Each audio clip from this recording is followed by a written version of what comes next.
పొద్దున్న లేచి పట్టు తేనె, జొన్న రొట్ట, సరదాగా మేకలతో తిరిగే ఒక చిన్న కాపరి, అంతే.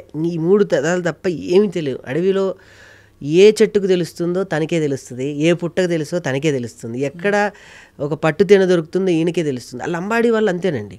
వాళ్ళు ఇప్పటికీ కూడా. అందుకే నాకు కాశర్ల శ్యామ్ గారు నాకు ఇప్పుడున్న బిజీలో నాకు ఒక అద్భుతమైన పాట ఇచ్చాడు. దీనికి ఒక పాట, ఒక 4 లైన్లు అన్నాడు స్వామి. జంబాయి జంబాయి జంబాయిరో, ఈ జంగల్ తల్లే నాకు మరో ఢిల్లీ ముంబైరో అన్నాడు ఆయన. అంటే ఈ జంగలే నాకు ఢిల్లీ ముంబైరో అని ఆయన. చూడడానికి ఒళ్ళు కొంచెం లమ్మడి వాళ్ళందరిది కొంచెం ఘాటుగా ఉంటుంది, కానీ ఆ మనసులో మాత్రం ఉండేది పట్టుతేనే అని గొప్ప వాక్యాలు ఇచ్చారు ఆయన. చాలా చాలా. అయితే అందరూ మీరు అనుకోకుండా దిగ్గజాలందరూ కలిసి ఉన్నారు, వచ్చేసారు.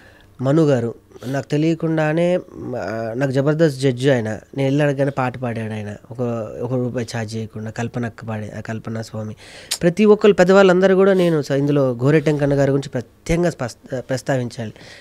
అంటే నేను నరకం చూపించాను అని కానీ అది నా బాధ్యతలో ఉన్నాను కాబట్టి ఆయన్ని పట్టుకొని వేధించాను.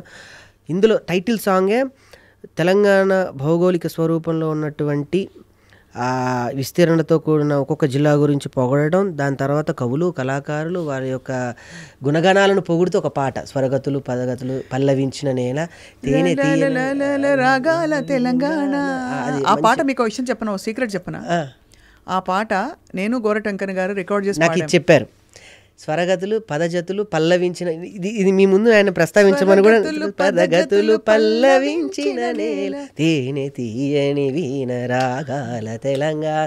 దీన్ని నాకు ఒక ఉద్యమ తాకిడిని తాకిచ్చాడు దీనికి. దాన్ని తాకి అని వెళ్ళి దాని తర్వాత కవియోగి అని అందరు కవులు, మా గురువుగారు నేళ్ల వేణుమాధవ్ గారి నుంచి, శ్రీనారెడ్డి గారి నుంచి, అటు చిత్ర పరిశ్రమకు వస్తే కాంతారావు గారి నుంచి, ప్రభాకర్ గారు, శంకర్ గారి దగ్గర నుంచి, ఆనాటి మా భూమి పాత్రగా పోషించినటువంటి దర్శక దిగ్గజాల నుంచి ఆ మొదటి పాటలు అందరినీ గుర్తు చేశారు ప్రస్తావన. సో ఈ విషయం నాకు చెప్పారు గోరెడ్డి గారే. సారీ, నేను వారు నా చేత పాడించడం, నాకు అవకాశం ఇవ్వడం, నేను ఒక మైక్లో వారితో కలిసి పాడడం అన్నది చాలా గొప్ప అవకాశం. అది నేను శాస్త్రీయ నేపథ్యం, ఆయన పూర్తిగా ఈ జానపద నేపథ్యంలో, రెండు కలిసి ఒక రాగం ఈ రాగంలో. ఇంటర్వ్యూ తర్వాత ఒక్కసారి వినండి, అది విని ఒకసారి సార్కి ఫోన్ చేయండి, చాలా హ్యాపీగా ఫీల్ అవుతారు. తప్పకుండా వారిని ఎప్పుడు కలిసినా ఇది గుర్తు చేసుకుంటూ ఉంటాం. ఎంత గొప్ప, అటు మను గారు వాయిస్, ఇటు కల్పన గారి వాయిస్, ఇటు మను గారు మధ్యలో గోరేటెంకన్న అని ఆయన పాడుతూ ఉంటే చాలా. అంటే ఈ వయసుకి నాకు ఈ పాట గొప్పతనం నేను చేసేటప్పుడు కన్నా కేసీఆర్ గారి ముందు కూర్చొని ఈ పాట వారే రిలీజ్ చేశారు. నీ వయసు ఎంత అని. కేసీఆర్ గారు ఇంతకి ఇప్పుడు కేశవచంద్ర రమావత లేకపోతే మన పెద్ద సార్ కేసీఆర్ ఆయన పిలిపించుకున్నారు. ఈ పాట వెళ్తూ విన్నారంట, ఎవరో వింటుంటే ఏంది అది దూరం ఆయన బస్సులో ఎవరికో ఇచ్చి ఆయన వెళ్ళేటప్పుడు కొంచెం నా పాట ప్లే చేయండి అని చెప్తే ఆయన వెళ్తున్న టైంలో నా పాట ప్లే చేశారు. విని బ్రహ్మాండంగా ఉంది. ఎవరు అంటే, సార్ ఇట్లా మీ పేరు మీద సినిమా చేస్తున్నారు సార్ కుర్రోడు, పిలిపియండి అంటే నంది హిల్స్కి వెళ్ళా ఇమీడియట్గా. నీ వయసు ఎంత అన్నాడు. సార్ జస్ట్ 29 30 రాబోతున్నాయి. ఎవరిచ్చారు ఈ పాట? గోరెటెంకంటారు. ఆయన పిలిపి అంటే గంటలు ఆయన పరిగెత్తుకుంటూ వచ్చాడు ఏదని. ఇని ఈ పాటని ఇలా కాదు, ఇంకో రకంగా మనం కొన్ని మార్పులు చేర్పులతో చేద్దామని ఆయనే పెన్ను పేపర్ పెట్టుకొని చక్కగా ఆ పాటను మొత్తం మళ్ళీ దాన్ని రీకనెక్ట్ చేసి నాకు ఆయనతో ఒక 6 గంటలు 7 గంటలు కూర్చునే అవకాశం, అదృష్టం నా వయసుకి. అంత గొప్ప దేశపతి శ్రీనివాసరావు గారు, దాని తర్వాత పక్కన పెడితే గోరెటెంకన్నా, ఇటు పక్కన పెడితే సంతోష్ కుమార్, అందరు ఉన్నారు. అందులో మీ స్థానంలో కేసీఆర్ గారు. దీన్ని అట్లా కాదా, దీన్ని ఇంకా ఇంకొంచెం కవి యోగి, ఇంకొంచెం యోగి, ఇంకెవరు ఉన్నారు, ఇంకా చాలామంది కవులు ఉన్నారు, పేరు చెప్పండి, ఆమె ఉండాలి, ఆమె పేరు రాయండి, ఆమె ఉండాలి అని చెప్పి అందరు కవులు కళాకారులు ఎవరూ మిస్ చేయలేదు ఇందులో. పెద్ద విశేషం ఏంటంటే చూడండి, మీ ప్రాజెక్ట్ ఎలా అవుతుందంటే గత 20 నిమిషాలు మాట్లాడడమే అసలు ఒక దిగ్గజం వెళ్ళిపోతే, ఇప్పుడు మొన్న సింగం సినిమా చూస్తే లాస్ట్లో అక్షయ్ కుమార్ వచ్చినట్టుంది. ఇప్పుడు అంటే అర్థమైందా మీకు? ఎవరు ఎక్స్పెక్ట్ చేయకుండా కేసీఆర్ గారు నిజంగానే సీన్లోకి ఉండడం ఎవరికి తెలియదు కదా ఈ విషయం. అద్భుతం. నేను ఇక్కడే ఎక్కడో ఏదో చెప్పాను, వెంటనే కేసీఆర్ గారి వీడియో చాలా వైరల్ అయింది. అప్పుడు ఆయన పాట విని తెలంగాణ ఆవిర్భావ దినోత్సవం రోజు ఆయన రిలీజ్ చేశారు ఆ సాంగ్. నేనే చేస్తానని చెప్పి చేశారు. అది చాలా గొప్ప గొప్ప గొప్ప సందర్భం ఇది యాక్చువల్లీ. సో అయితే మరి ఈ కేసీఆర్ అనే కుర్రవాడు, ఏమీ తెలియని ఆ కుర్రవాడు ఏం చేస్తాడు సినిమాలో?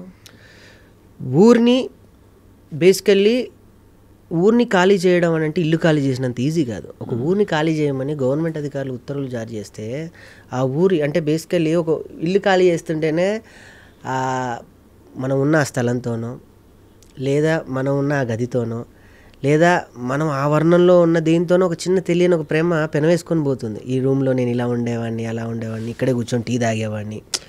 ఒకసారి చూసుకొని ఖాళీ చేసేటప్పుడే 10 సంవత్సరాలు ఉండి వెళ్తుంటేనే అబ్బా, నాకైతే అలానే జరిగింది. నేను ఇల్లు కొనుక్కున్న తర్వాత నేను ఇక్కడ ఇంతకుముందు మోతీనగర్లో ఉండేవాడిని.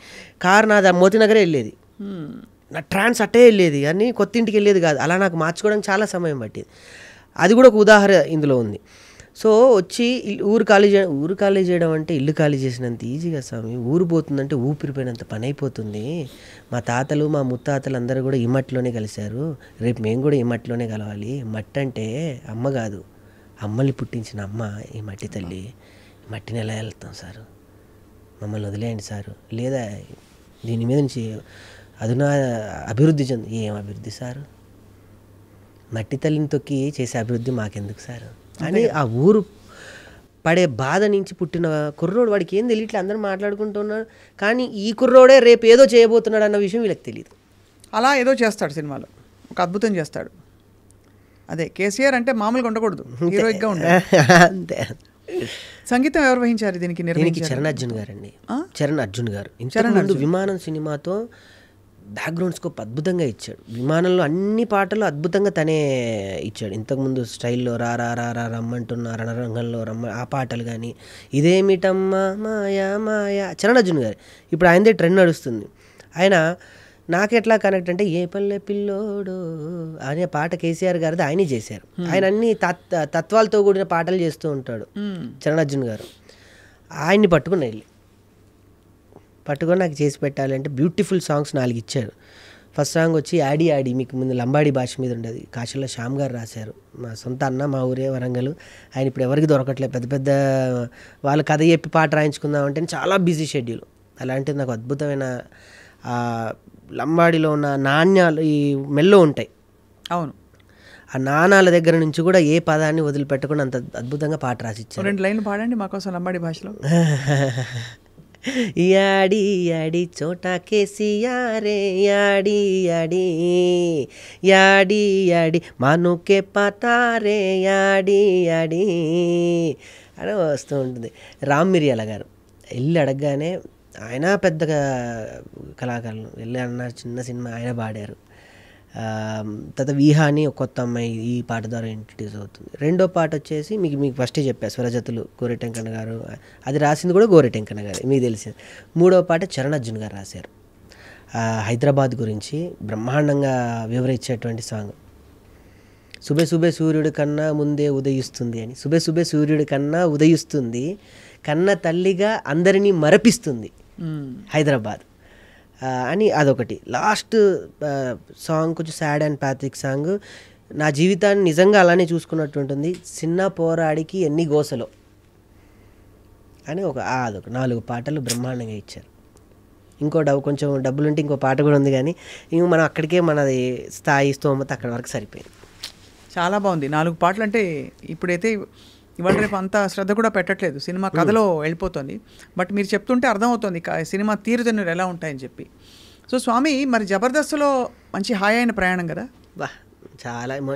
జస్ట్ ఇంతకుముందు 2 గంటల ముందే ఒకరికి ప్రస్తావించా, కంఫర్ట్ జోన్ వదిలేసి నాకు తెలియదు. వదిలేసారా? వదిలేరా? నేను వదులుకొని వచ్చా అన్న. అది నాకు అమ్మ లాంటిది జబర్దస్త్ అనేది. నేను ఒంటరి ప్రయాణం చేస్తున్నప్పుడు అన్నం పెట్టి నాకు ఈ పేరునిచ్చి బ్యాంక్ బ్యాలెన్స్ ఇచ్చి తెలియకుండానే ఒక కంఫర్ట్ జోన్లోకి పెట్టింది జబర్దస్తే. మేము పెద్ద స్టార్ లాగా మాకు ఒక రూములు, ఒక కారు, ఏమి తెలియని వ్యక్తులకి. అలాంటిది నెలకి 3-4 లక్షలు ఈజీగా పడిపోతాయి రామప్రసాద్ రెడ్డి గారి దయ వల్ల, తెలియకుండానే. ఈ షో ఆ కాంపౌండ్లోనే తిరుగుతూ తెలియదు. అలాంటిది ఆ కాంపౌండ్ వదిలి బయటికి వచ్చిన తర్వాత మనకి నెలకి సడన్ పడుతున్న పేమెంట్ ఆగిపోయి మన అకౌంట్లో డబ్బులు టక్ పడిపోతుంటే గుండెలో సినిమా మజాక, పెద్ద మజాక. మీరు అన్నట్టు మొన్న నా ప్రెస్ మీట్లో సాయి రాజేష్ గారిని పిలిస్తే ఆయన వచ్చి ఒక మాట మాట్లాడారు అనసూయ గారితో. నేను రాకేష్ని చూసాక చెప్తున్నా, ఇలా శివబాలాజీ గారు సాయి రాజేష్ గారు అన్న ఇల్లు కట్టి చూడు పెళ్లి చూసి చూడు అంటారు, కాదు సినిమా తీసి చూడు జీవితం అంటే. అది అయిపోయింది చివరిగా నా లైఫ్లో. అంతే. కానీ మీరు ఇందులోంచి గొప్ప స్ఫూర్తిని చాలామందికి ఇస్తున్నారు. అండ్ ఇది సక్సెస్ అయ్యి మీకు ఇంకో 4 సినిమాలు తీసే స్తోమత, అవకాశాలు రావాలని అందరూ కోరుకుంటారండి. ఎందుకంటే ఇందులో వచ్చిన వాళ్ళు మీకు ఇంతమంది ఎనర్జీస్ చేరాయి. అమ్మో, ఇంతమంది పెద్దవాళ్ళు ఏ విషయం లేకపోతే ఎందుకు వస్తారు? నన్ను రానియరు, ఫస్ట్ నన్ను రానియరు, మిమ్మల్ని రానివ్వరు. ప్లస్ వారి ఆశీస్సులు, వారి అసోసియేషన్ కూడా తప్పకుండా ఇది విజయం సాధిస్తుందనే ఒక గొప్ప ఫీలింగ్ ఉంది. అలాంటి సాధించేశాను మేము. అంటే నేను మొన్న ప్రెస్ మీట్లో కూడా అదే చెప్పాను. నేను రేపు సినిమా రిలీజ్ అయిన తర్వాత రాకేష్ సినిమా 100 థియేటర్ల 200 థియేటర్లని కాదు, రాకేష్ సినిమాని ఇక్కడ వరకు తీసుకొచ్చి రిలీజ్ చేస్తున్నాడు. నేను ఎవరు, నా బ్యాక్గ్రౌండ్ ఎవరు లేరు, రాకేషే. ఇటు చూసినా రాకేషే, అటు చూసినా రాకేషే, ఎటు చూసినా రాకేషే. రేపు నాకేమైనా నాకు మళ్ళీ నేనే ధైర్యం, నాకు నేనే నుంచోవాలి, నాకు నేనే సమాధానం చెప్పుకొని, నాకు నేనే ఓదార్చుకొని, నాకు నేనే లేవాలి. అవును. అందుకే నేను ఇక్కడే సక్సెస్ అయిపోయాను. సినిమాని ప్రసాద్ ల్యాబ్లో చేసేసి రేపొద్దున రిలీజు జేఆర్సీ ఫంక్షన్లో పెడుతున్నా. ఒక 100 మంది నా కోసం అరగంట టైం కేటాయిస్తున్నాడు ఒక రాకేష్ కోసం అంటే ఇక్కడే నేను సక్సెస్. సూపర్. అంతేందుకు మీ ముందు నేను కూర్చున్నానంటేనే సక్సెస్. అబ్బాబాబాబాబా. స్వామి తమరు మాలలో ఉన్నారు, అడగకూడదు. ఒక మిమిక్రీ వాయిస్ ఏమైనా వినొచ్చా? అయ్యో భలేవారు మీరు. మిమిక్రీకి అత్యంత నాకు మిమిక్రీ అంటే చాలా ఇష్టం. మిమిక్రీ కళని చాలా అంటే గొప్పగా గౌరవిస్తాను. నేను చూసి మరో ఆత్మ మీ మిమిక్రీ. మీకు సంగీతం మెయిన్ ఆయుధం, మిమిక్రీ కూడా. కానీ మీ సంగీతంతో మీరు అందరిని ఎంటర్టైన్ చేస్తుంటే మిమిక్రీతో మీరు ఎంటర్టైన్ అవుతారు. అవును. నేను ఇది చెప్దాం అనుకున్నాను కానీ నాకు అవకాశం అప్పుడు దొరకలేదు. మీరు వేరే ఎప్పుడు చూసారు? నేను చాలా సందర్భాల్లో సభా కార్యక్రమాల్లో మీరు మాట్లాడడం చూశాను. దానికన్నా ముందు మిమిక్రీ శ్రీనివాస్ గారు, మా గురుగారు జనార్దన్ గారు నాకు హైదరాబాద్ వచ్చిన తర్వాత మొదటి బొమ్మ కొనిచ్చింది ఆయనే.